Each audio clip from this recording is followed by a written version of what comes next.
welcome to the Animal Training Academy Making Ripples podcast show, the show where we share the stories of the ripple-making extraordinaires with behavior nerd superpowers who make up the Animal Training Academy membership. I'm your host and one of the happiness engineers at Animal Training Academy, Shelley Wood from Drop Your Jaws Dog Training in Cape Girardeau, Missouri in the United States. We're absolutely thrilled and grateful to have you here with us today. Make sure you go ahead and hit that subscribe button so that you don't miss a single episode. This show is brought to you on behalf of the Animal Training Academy membership. So if you like the conversations in these episodes, then we want to invite you to continue them with like-minded people in the ATA membership, which you can find out more about at www.atamember.com. Within the membership, you can get access to twice monthly live web classes, the back catalog of previous web class replays, plus a huge library of videos and projects to help you problem solve your training challenges. And we're a sociable bunch with an exclusive private Facebook group and forums area. It's like a Netflix social media platform for animal behavior geeks.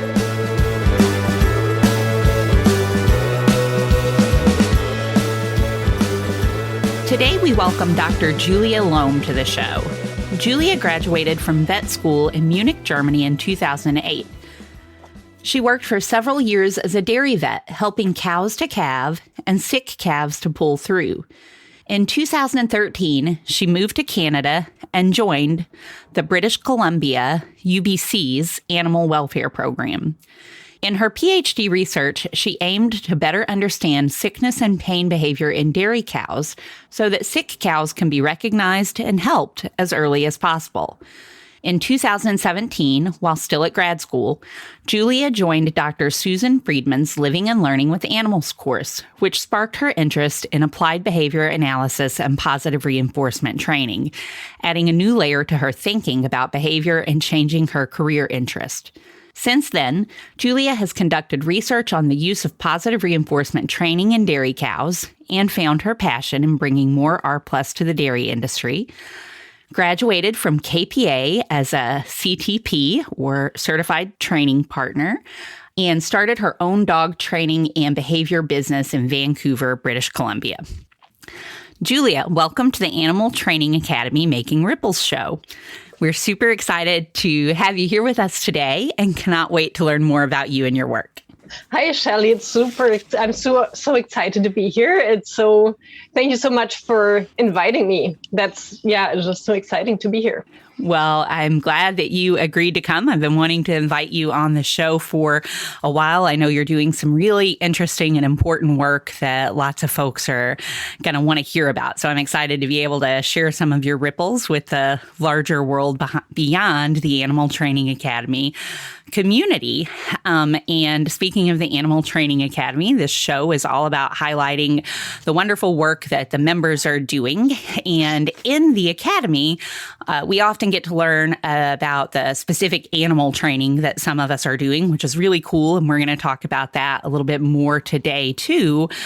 But everybody in the Animal Training Academy kind of has their own story. Some people train animals full-time for a living. Some people have other work careers. They have interests outside of animal training or different things that brought them to the field. So everybody kind of has their own story. And I was hoping that you would get us started out today by telling us a little bit more about your story, maybe how you come to animal training and definitely what you're up to currently with animal training and beyond.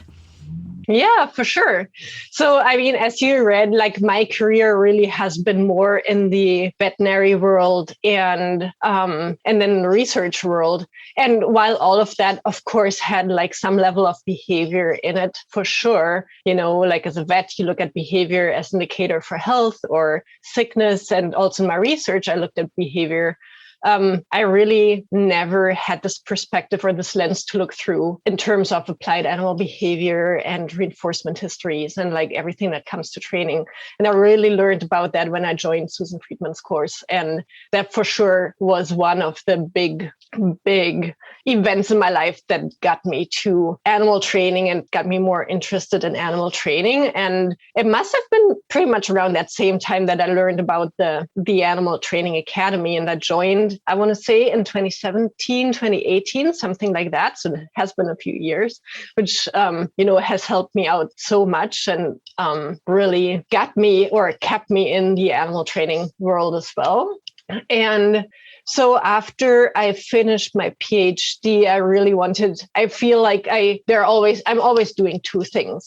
So one of them is my long history with cows. And I wanted to kind of merge my interests in the dairy industry with my interest in animal training. So I was lucky enough to have two supervisors who were really open to doing that, right? And to be able to then do a study with them, training dairy cows for voluntary injections.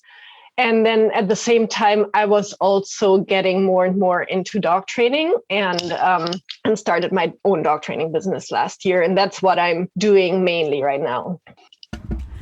Wonderful. Thank you for sharing a little bit of your story with us there. I did not know until I read your bio. Maybe I should have known from the ATA community. I'm not sure, but I did not know that you were a veterinarian. I knew about your recent doctoral work, but as we were discussing before the show, I did not know you were a double doctor, which is very cool, and lots of work that goes into that. And listening to you talk, it really strikes me that it sounds like you are a lifelong learner, perhaps. Do you think that I am?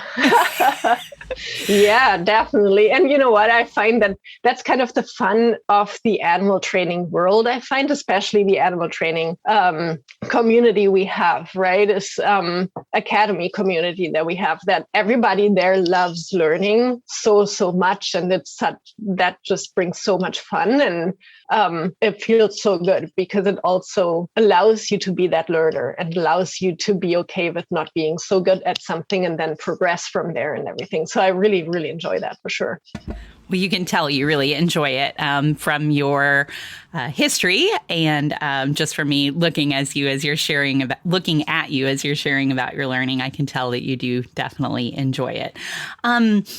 I wonder if you could talk a little bit about when you were a veterinarian. That was sort of maybe before you had your full prescription strength behavior lens glasses to look through that you got later.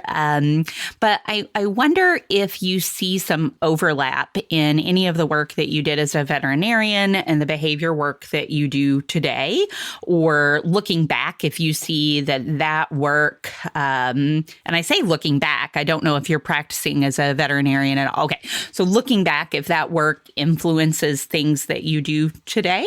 So, yeah. So when I look back, or like even now when I look at my veterinary history and combine that with the behavior work I'm doing, for sure, what's always up in my mind is how sickness and pain influence behavior, have the potential to influence behavior, right? So, and I know that fortunately, there's more research coming out now that how often there's underlying pain, for example, in dogs and pets, that contribute to that animal's behavior that it shows, right? So I think just with my history of being a vet, I'm very aware of that. And I always, like every client I have, I'm absolutely asking about their medical history of that dog, but also sending them back to the vet and making triple sure that there's no underlying pain that we're dealing with, especially, in dogs that show reactivity or aggression, if you wanted to label it like that. And so absolutely. And same for sickness behaviors, right? So sickness behaviors, we would define often as when you have the flu, how you're not having much appetite and you're kind of retreating to yourself. So you don't want to see anybody. So you're not as social, and also you're resting more. All of these behaviors have been described as sickness behaviors in different species, like in rats and mice, just because we do all our research work with those animals. But that's what we know as humans. I've seen that in cows as well. So all of these behaviors, and so sickness really influences behavior as well, and could contribute to an animal's behavior that we then see as trainer, for example, over the long run. So if there's any chronic illness, for sure. Right. So I think I'm maybe sometimes too aware. I don't know. It's easy for me to go down that rabbit hole if there might not be anything there. But that's definitely always on my radar for sure when I work with any animal now. Absolutely. And, looking the other way around, I mean, my interest in, looking the other way around in terms of how my animal training knowledge now influences my veterinary and research career or work bubble. Absolutely 100%, because now I'm looking back, I don't want to say horrified, but definitely I feel bad about what we put animals through in a veterinary setting so often. And it took me a long time to really acknowledge that, actually. So I came when I worked as a vet in Germany. So that was only with dairy cows, and it was super busy. I would have, 30 visits a day. So that was 14, 16 hours a day of work. And from that perspective, all that I have was the work needs to get done, and it needs to get done fast because I don't have time. Right. And honestly, I think just being with the animal welfare program, which has a very open and different perspective on seeing things, and animal welfare is not only about health, but also about the animal's feelings and emotions and natural living.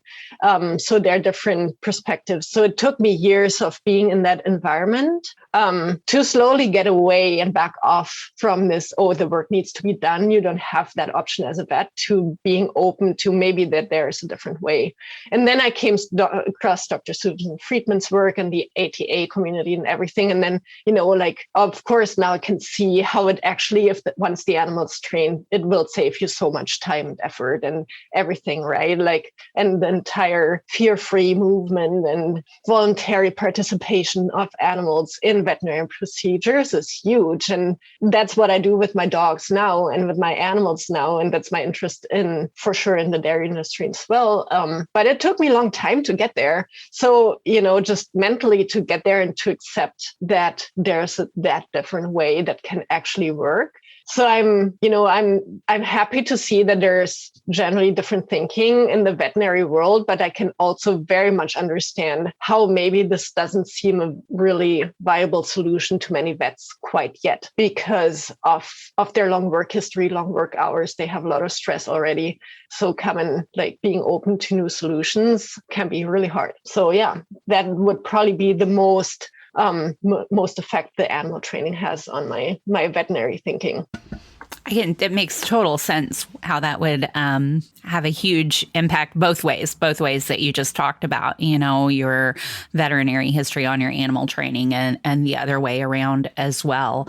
So it sounds like from what you were saying, there seems to be maybe from what you were saying and also from being aware of things like the fear-free movement and that sort of thing. But especially from what you were saying, there seems to be maybe a shift in the veterinary world to start embracing lower stress ways of handling, at least with certain species. I would think so. At least I'm not licensed here in Canada as a vet, so I'm not very involved in the veterinary industry, but I can see that there are more and more clinics, at least in my area, that are fear-free certified, which is wonderful, right?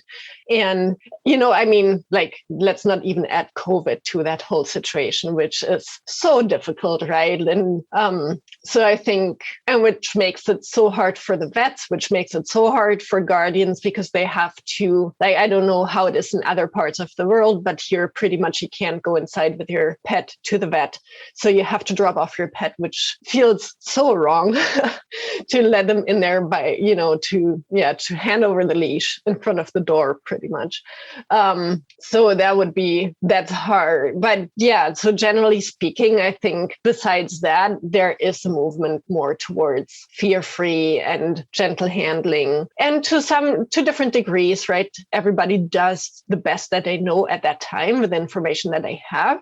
So I've seen a big range of, like with the vets that I went to with my pets, there was quite a range of, some were very open and very progressive, and others were a little bit less that. So, I think it's generally speaking, still very up to the individuals to make it happen. But overall, I do find that we see more and more individual practices or clinics or hospitals who embrace that fear-free aspect more and more. That's a great way to get us started today. I appreciate you sharing all of the things that you have shared so far. I would love it if we could move into talking a little bit more specifically now, though, about animal training.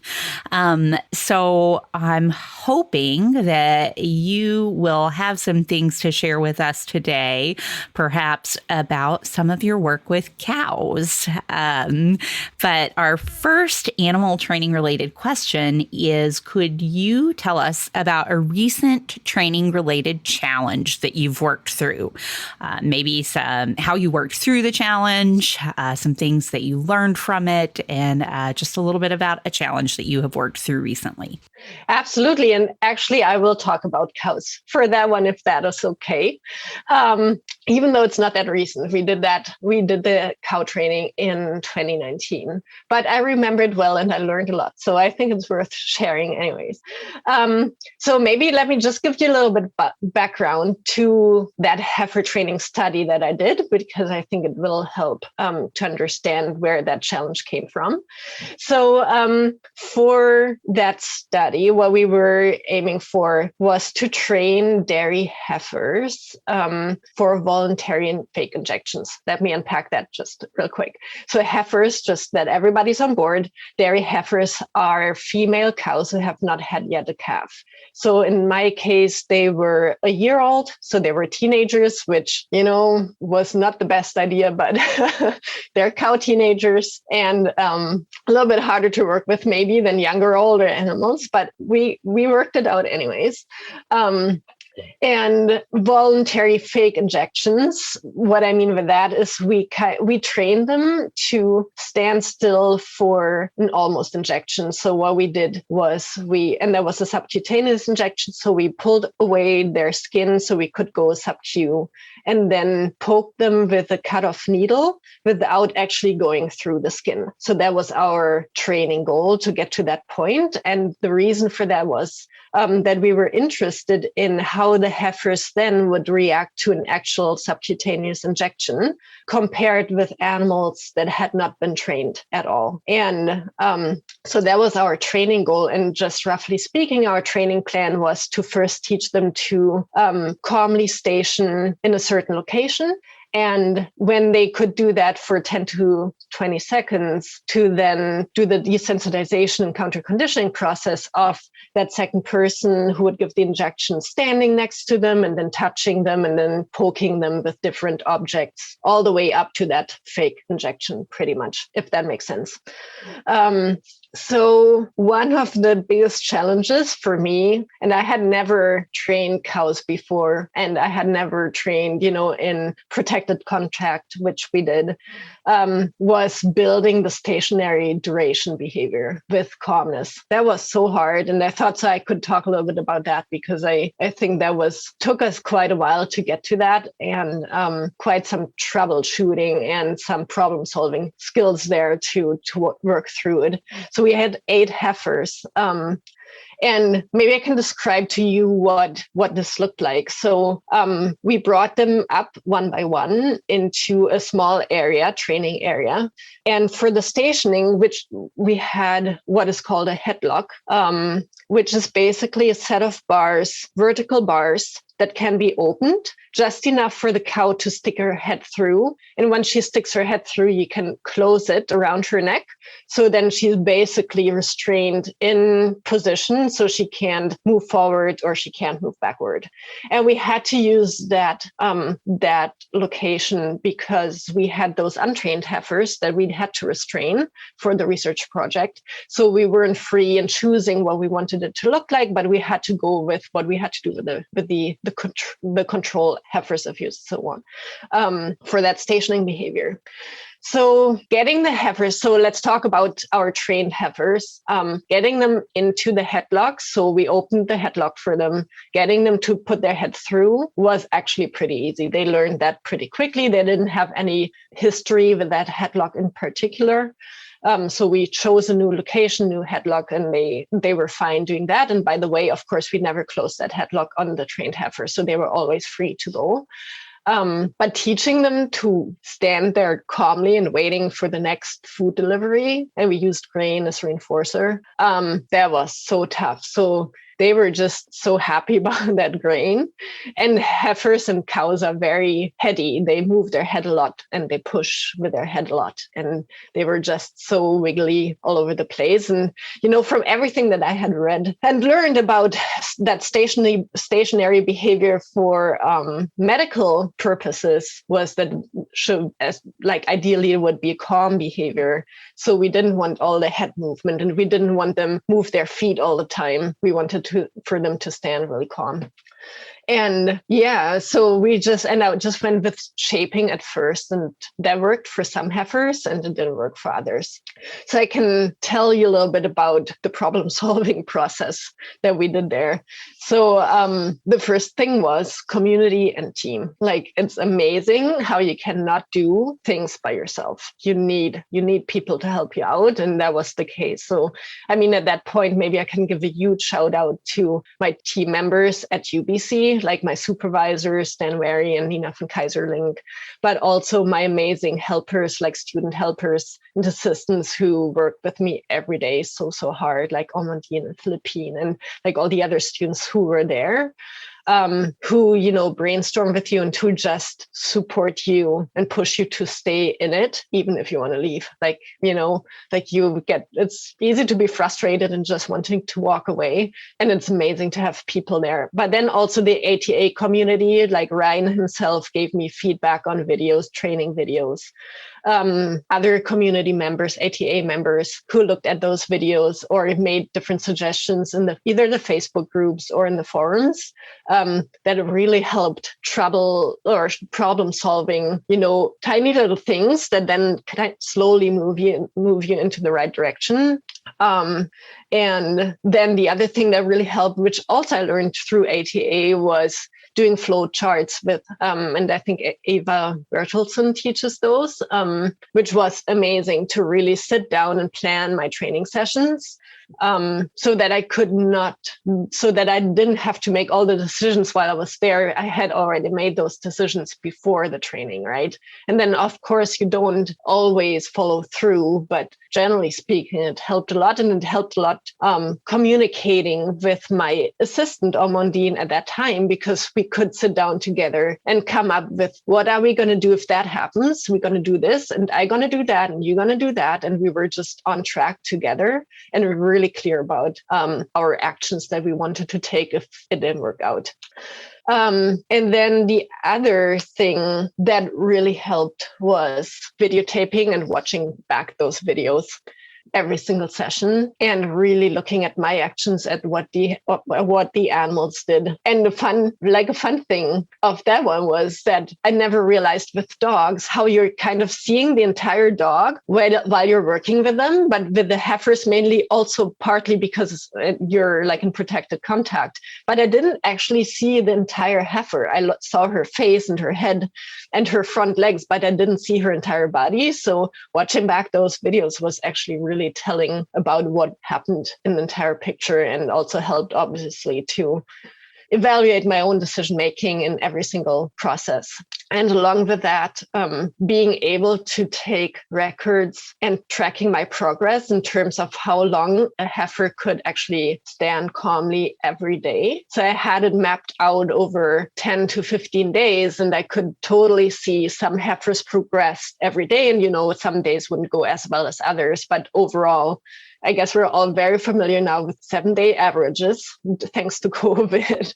So basically, that's what I did. I just looked at the average. Did we get better over time? And for some heifers, we did. And for other heifers, we really didn't at all. Like we would be stuck around 2 seconds, and they were just so hard to train, 2 animals in particular. So I think the record keeping, videotaping, progress, tracking your own progress was invaluable, really. It wouldn't have happened without that. Yeah. And in terms, do you have any questions so far? Should I keep going? It's great so far. I do have a question. You will likely get to it, I think, but I'm wondering how much duration you were shooting for with stationing behavior. So I was originally shooting for 15 to 20 seconds. But to give us plenty of time for that injection, right? Which in the end, of course, it just took, on average, I think it took 2 to 4 seconds or something like that. The injection itself was just a tiny little 1 milliliter of saline solution. So the injection was just for the research treatment, but not for actual medication for the heifers. So we were aiming at 15 to 20 seconds for each heifer, but we had to abandon that goal just because I was so slow at training it. And we were on a strict timeline for the research project. So there was a lot of time pressure, and we had to move into the DSCC part, so desensitization counter-conditioning part, sooner than I originally wanted. In hindsight, honestly, I, of course, fortunately, like we're all learning all the time. So I would do things quite different. Not quite, but I would do things differently. But yes, so that was my goal. So maybe I'll move on to what I've learned from all of this. Sure. So I guess, as I've already touched on, every heifer was so different. It was like being able to work on the same training goal with 8 different animals was what the learning experience, really, because you're kind of trying to do the same. And of course, the laws of learning apply and everything, right? Of course, but also you really go back to, it's a study of one, Dr. Susan Friedman, always ringing in your ear for sure. And so what worked for some heifers didn't work for others. And as I mentioned, I think there were 2 heifers who we could not make any progress with shaping duration. And we were pretty close to just dropping them from the project because we couldn't make that progress. But what helped there was Mary Hunter's way of teaching duration with a 2 behavior chain. So fortunately, thank you, Mary. Her video on her website came out around that time about how she uses Portal to teach duration. So what I then did was I taught the heifers, those 2 heifers, to come into the headlock and then to touch their cheek to my open hand, to the palm of my hand, basically. So that was my second behavior that I then would mark and reinforce. And by them then waiting for my hand being stretched out for them to target it, they became calmer. Instead of wanting the food and waiting for the food to happen, they just waited for the hand to happen. And, I sometimes don't know if that changed the way I train, like if I made better training decisions, so to speak, or if it's just really also so helpful to get the food out of the picture for just a little bit so they can concentrate more on their own behavior. But definitely that worked beautifully for those 2 heifers. And once they caught on that we wanted to just wait for them to just wait and stand calmly, then we were able to build up duration from there. And I actually ended up dropping that hand. And we went just back to shaping duration. But to get over this initial, teaching the concept of waiting for something to happen, that 2 behavior chain really, really helped for those 2 animals a lot. Yeah. And then sorry, did you want to ask something? Then the other thing that really helped was looking at the reinforcer we were using and changing that and changing some things around it. So in the beginning, the heifers were really fearful. They're at that stage, most dairy operations. So the heifers, by the way, were housed on our research farm, but it's run as a commercial dairy farm. So the animals that we worked with were very much like in any dairy day on any dairy farm. So at that age, usually on a dairy farm, you don't do anything with the animals. As calves, they're being bottle fed, so they get a lot of human contact. Then as cows, once they've calved, they're being milked every day, right? So they see a lot of humans. But during this first, just at that age of about a year old to a year and a half, they don't have that contact. So they're pretty fearful of humans. So we needed a strong reinforcer and like consequence for the classical conditioning, just for our presence, for them to overcome that fear. And so we used grain, and that was great in the beginning, but they were so hyped up about that grain that it just didn't work for calm duration stationing at all. So what we did was we made sure the heifers ate before our training session a lot, so they were not hungry. That really helped for a calmer response. And then we mixed the grain with their typical food that they would eat and would have access to 24/7 pretty much, which is just structured food. So it would be partially hay, but also partially silage, which is fermented grass, if you so want. So it has a lot of structure, which makes the heifers chew a lot more. And with that, I think just the chewing maybe has a calming effect, but definitely their response was a much calmer one. And that helped a lot for this overall duration building. And then the last thing that maybe I could mention is from the teacher's perspective, I guess I learned that teaching duration is a complex skill. Like, it's so funny how, in the beginning you're reading, you just, shape duration, you're counting seconds in your head, and then you're ping-ponging between shorter durations and longer durations and making it harder increase duration over time. And it just reads so easily. And what I came to realize is how complex that is to you as a teacher, with all the things that you have to do at the same time, right? So you have to count seconds or milliseconds in your head. You have to make decisions about how long you want to count for. You have to watch and observe the animal. If they're meeting criteria, then you have to make a decision if you want to actually mark and reinforce because they met that criteria, or if they had moved and you don't want to mark and reinforce this. So there are so many different things you have to do with it, like this 2 or 3 second frame. And so many decisions to make. It's really hard. And I actually went back to, sitting in front of my computer with a timer and just counting seconds in my head and trying to click. And that was something I had to practice. I couldn't believe it, but I couldn't do it. It was a skill I had to practice, was like going through the ABCD click treat, ABCD click treat. Then I worked with my dog on that because I knew she could hold a chin rest, for example, for a long period of time. So just realizing that and being nicer to myself about it too, that this is not easy. It's actually really complex, and it's a skill and art that needs to be learned.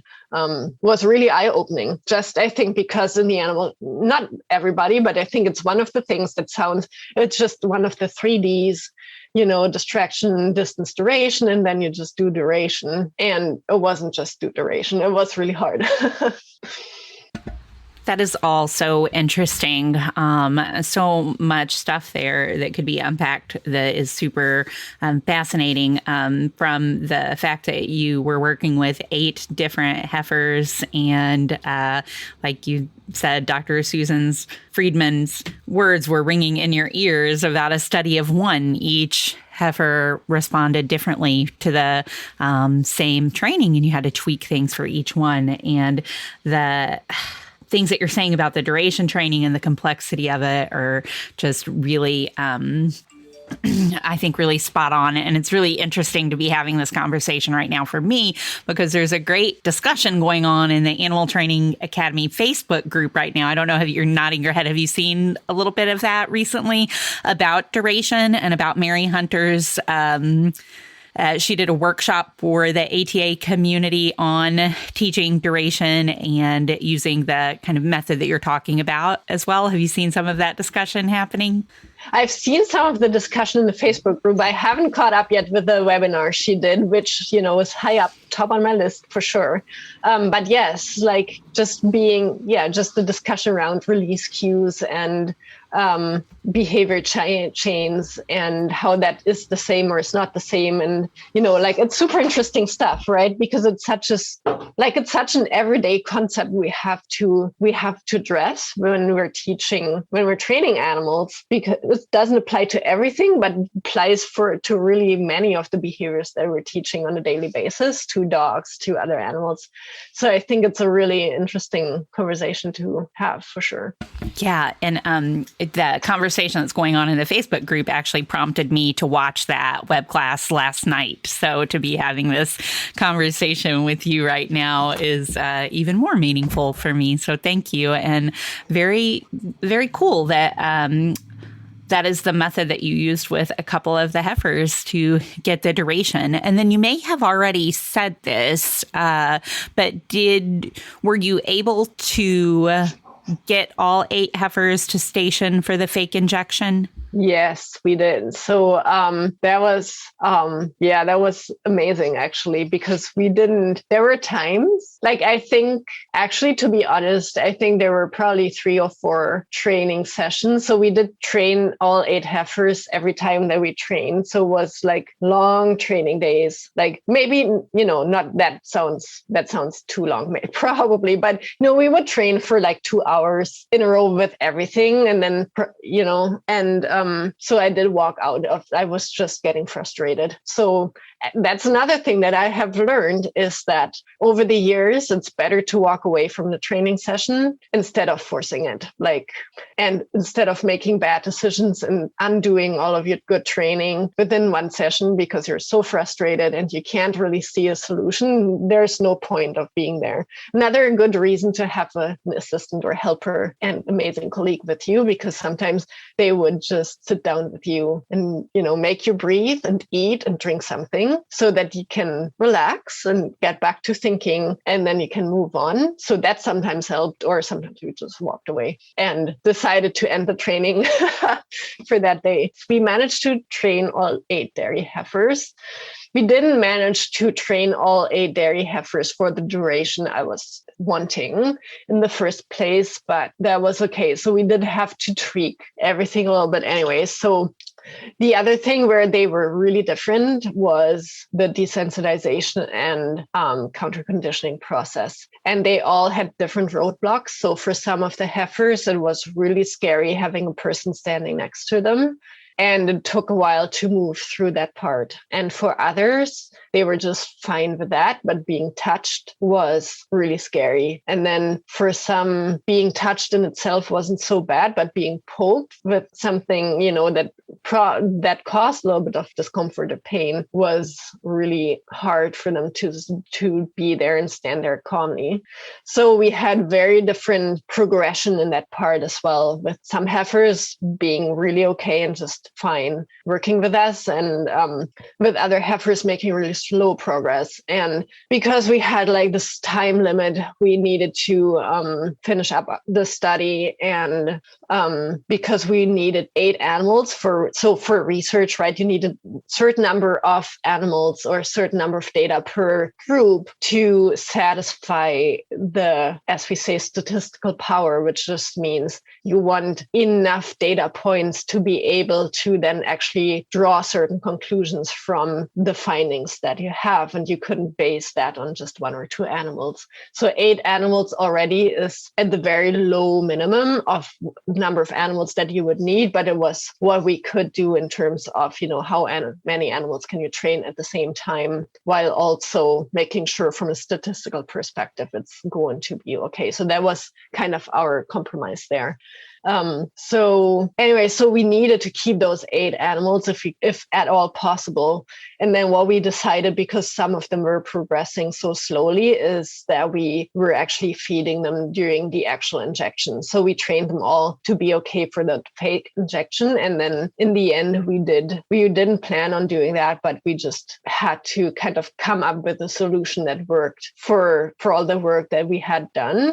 And so we just fed them at the end. So So the stationing behavior wasn't, I think it was still helpful, but it wasn't as important, or reaching those 15 or 20 seconds wasn't as important in the end for all the animals as it seemed to be in the beginning. It's such an interesting project, and so much to think about and talk about the project itself and all the things that you've shared about what you learned from working through this training challenge. I feel like I could spend a couple of hours chatting with you just about this question, but we will, for the sake of time, move on here in just a second. But this study has been published, correct? It has been published. Yes, it came out in March, I think. I would think it was March, probably in the Journal of Dairy Science, which, by the way, I'm super proud of too, because it's a probably rather conservative dairy journal. And it has a wide reach to the dairy industry. So I think, being able to publish there really enabled us to hopefully plant some seeds in the dairy industry about positive reinforcement training. Well, congratulations. That is huge. Thank you. Yeah, quite an accomplishment. Thank you for sharing about the project with us today. And am I correct that we will be able to link to this in the show notes? Absolutely. Yeah, we can do that. Okay, great. I would be happy for, anybody to read it or give me feedback. Wonderful. We will definitely do that then. So thank you very much for sharing about it with us today and for allowing us to have the opportunity to read about that project in detail.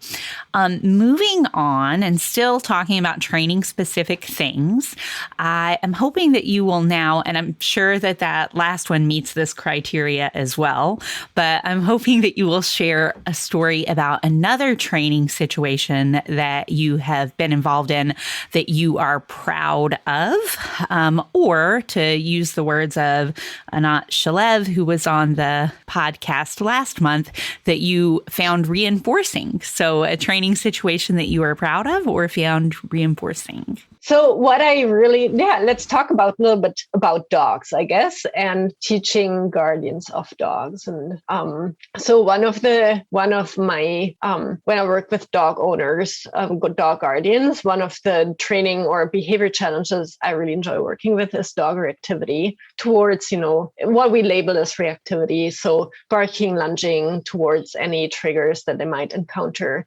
on walks or in the house. And often that is part of a fear response, right? So I have been working with several reactive dogs now, and one of the things that I find super reinforcing is teaching guardians to watch dog body language, to recognize fear and recognize their own behaviors that might contribute to the dog's fear or behavioral response. So what I do, I hope is when I watch guardians and interact with their dogs, I will not necessarily always point out everything that they're doing wrong. I try really, really hard to help them do the right thing by setting up the environment for them so it's easy for them to do the right thing. And that it's easy, of course, for the dog to do the right thing.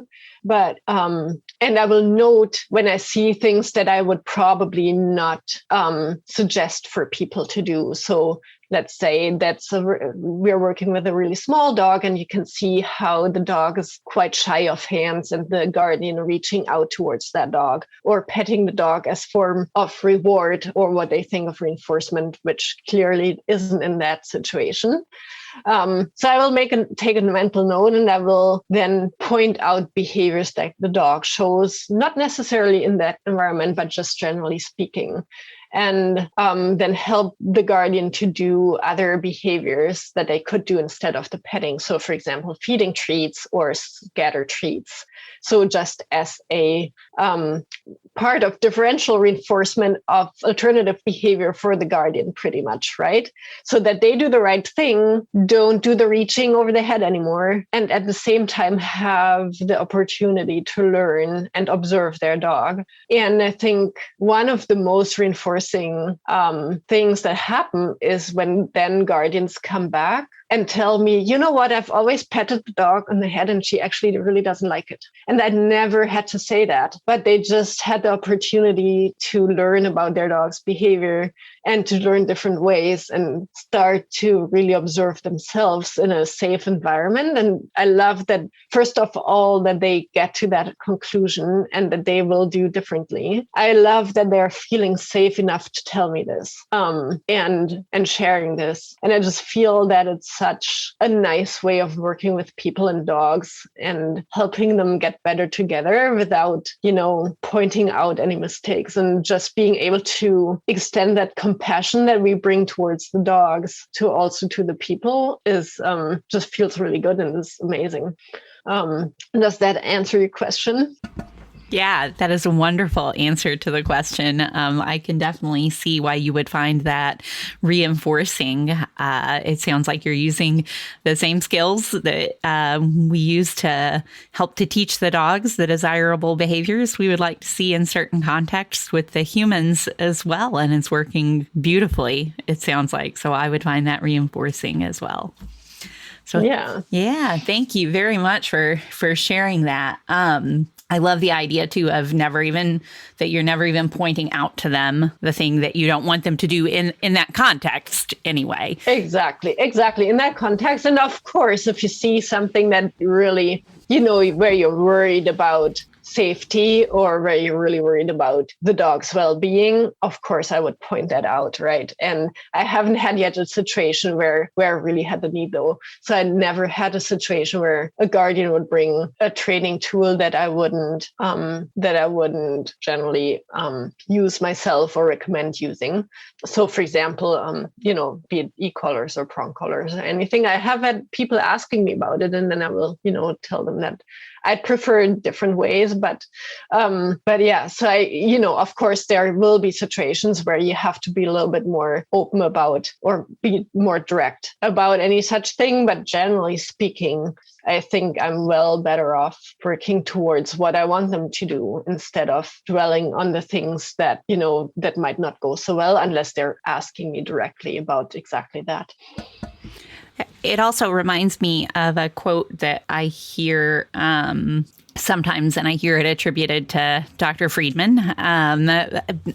I'm not sure where it comes from. Very likely her. That's where I often hear it attributed to. But the worst time to fix a leaky roof is in the middle of a thunderstorm, sort of thing. Yeah, so exactly. It kind of reminds me of that, building the skills of knowing what body language to look for and that sort of thing outside of the context of when you want them to change their behavior of reaching for the dog or that sort of thing. Yeah, absolutely. No, I agree. And, it's easy I think we're so trained to point out and see the things that people are doing wrong, and that we've come a long way in terms of not looking at that so much with our animals anymore. But it's a lot of unlearning we have to do. And I think, again, it really helps to be compassionate to ourselves there. If it happens, right? It's just what we have been taught to do for a very long time.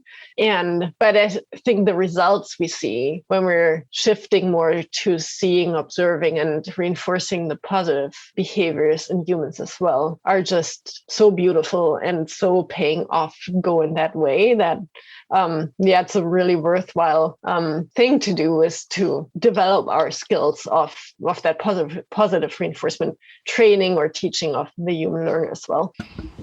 Well, thank you very much for sharing that with us and for sharing everything that you've taken the time to share with us today. If people want to learn more about the work that you're doing, Julia, the work that you did with the heifers, the work that you're doing with dairy cows, or your dog training business, how can folks get a hold of you? Yeah, thanks for asking. So for the dog training, that's probably the easiest to answer. That's neighborhounddogtraining.com. And even if you have dairy cow questions, you would be more than welcome to reach out that way. It's probably the easiest way. I'm on Facebook in the ATA community, so you can find me there as well. And I'm in the process of putting up my own website under my name, but that's, in the future. So yeah, if people go through my dog training website, that would probably be the easiest. Wonderful. And we can link to all of that in the show notes, as well as the paper that we talked about earlier. And I just want to say thank you again for sharing everything that you've shared with us today. I think you're doing some just tremendously important work in the field of animal training. And I'm super privileged to be able to share some of that work with a larger audience through this podcast. So thank you for joining us and talking today about the work that you're doing, Julia. Well, thank you so much, Shelley, for having me again. That was so much fun to be able to talk about it and talk with you about all of this. And just, it's so much fun to connecting with the ATA group in a different way and hearing everybody's story. So I just love listening to that podcast and, learning more about the members and fellow animal trainers and, geeks that are out there and just loving animal training along with us.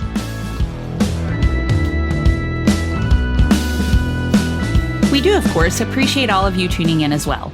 And if you have enjoyed this episode and are interested in carrying on the conversation about working with the animals in our lives in the most positive, most fun, and most choice-rich ways, then as mentioned at the start of this episode, the Animal Training Academy community is waiting for you.